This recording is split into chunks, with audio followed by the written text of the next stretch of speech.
Donc ce soir, défaite de 1 à Cannes, votre sentiment? Sentiment, je peux être que frustré, ça c'est sûr, parce que je ne pense pas que sur les actions de jeu, Cannes ait eu beaucoup de situations de marquer. Ils n'ont fait que sur coup de pied arrêté, même si nous on a marqué sur coup de pied arrêté. Mais ce qui me chagrine le plus, c'est que les débats étaient plus que déséquilibrés, puisqu'on a joué à 12 contre 30. Bon, on sentait quand même qu'il y avait quelque chose à faire ici à Cannes, d'autant plus que c'était pas spécialement en forme à domicile. Bien sûr, il y avait un gros coup à faire, je le savais. En plus, vu l'état du terrain, ils n'allaient pas pouvoir développer notre football. Nous aussi, certes, on a bien combattu, mes joueurs ont bien combattu. Mais bon, à partir du moment où on siffle tout pour eux et jamais rien pour nous, c'est difficile d'aller de l'avant, de se créer des occasions, parce que voilà.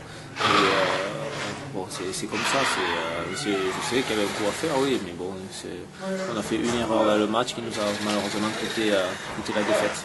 Et qu'est-ce qui s'est passé pour être sorti avec Alexandre Garcia Ben écoutez, il siffle une faute, fait une touche qui n'est pas prévue. Je dis rien, je vais m'asseoir, voilà. Et Marc Géniès dit tout simplement allez les noirs, on s'accroche, et il vient m'expulser. Donc c'est tellement facile d'agir comme ça. Alex Garcia a dit mais c'est rien, il a rien dit, c'est pas lui qui a parlé, on disait juste allez les noirs, et il va dehors. Donc c'est des choses incompréhensibles dans le football. Maintenant ils ont bien sûr tous les pouvoirs, je vais prendre un rapport, je vais prendre un match, mais quand on voit des attitudes comme ça, je vois pas pourquoi eux, on ne pourrait pas faire des rapports contre eux, parce que je dis rien sur l'action. C'est vrai que pendant le match, j'ai râlé un petit peu parce qu'il ne sifflait pas justement pour les deux équipes, mais là je n'ai absolument rien dit. Donc c'est bon, voilà. Après bien sûr c'est toujours les entraîneurs qui auront tort, ça c'est évident. D'accord.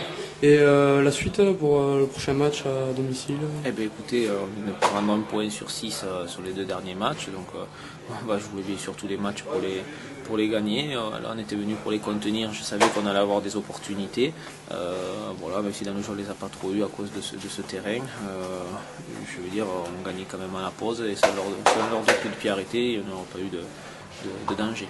Ok. Donc, ce soir vous faites une belle victoire de 1 face à Rodez après avoir été mené 1-0, donc votre sentiment? Mon sentiment, c'est une superbe réaction d'orgueil des joueurs que j'avais sérieusement piqué à la mi-temps, parce que j'étais pas satisfait de ce qu'on avait montré. C'était malheureusement assez logique qu'on soit mené juste avant la mi-temps de manière assez naïve de notre part. Donc j'étais très en colère à la mi-temps. J'ai fait appel aux hommes plus qu'aux joueurs à la mi-temps. Je suis très heureux qu'ils se soient prouvés, qu'ils étaient capables d'une telle réaction d'orgueil. Donc c'est une victoire magnifique acquise avec de la générosité, avec du cœur, avec de la qualité technique, avec une super rentrée de Karim Aderbach qui l'année dernière déjà avait marqué un coup franc contre Rodez, et qui m'a incité à le faire rentrer rapidement en deuxième mi-temps. Il a à nouveau marqué un coup franc exceptionnel, et il a changé la tournure de cette deuxième mi-temps. Donc je lui tire un grand coup de chapeau ce soir. Il a fait une très belle rentrée, et puis les joueurs n'ont pas douté. Ils n'ont pas douté à la mi-temps. Je leur ai demandé de ne pas baisser la tête et de revenir au contraire avec beaucoup de fierté, d'orgueil, et montrer à tout le monde qu'ils méritait mieux que ce qu'on avait montré en première mi-temps. Sur un terrain très difficile, il fallait faire preuve de générosité, il fallait faire preuve également de qualité dans le jeu. C'est ce qu'on a. On a allié les deux en deuxième mi-temps. On a mis 2 buts face à une belle équipe de Rodez.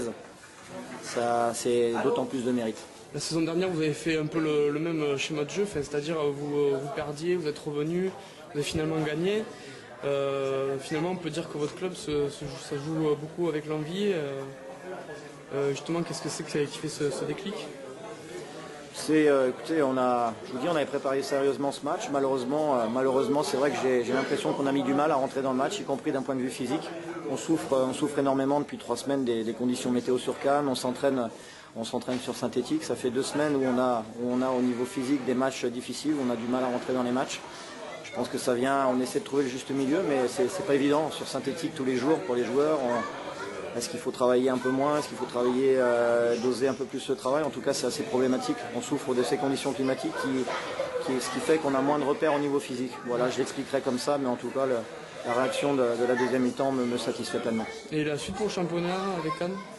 La suite du championnat, ce soir, il fallait à tout prix gagner pour ne pas tomber, on va dire, du mauvais côté. On sait qu'on évolue dans un championnat qui est incroyablement serré. Du 3e au premier relégable, il y a 10 points. Championnat national, ça fait maintenant 5 ans que je le connais, et je sais très bien qu'il y a toujours la loi des séries. Chaque équipe, à un moment ou à un autre, va faire une série. Pour l'instant, on a réussi, je dirais, à domicile à fournir de belles prestations. Il faut maintenant qu'on s'attache sur ce dépassement long cuiseau et qu'on se prouve qu'on est aussi capable d'afficher ces mêmes vertus à l'extérieur. D'accord. Bon.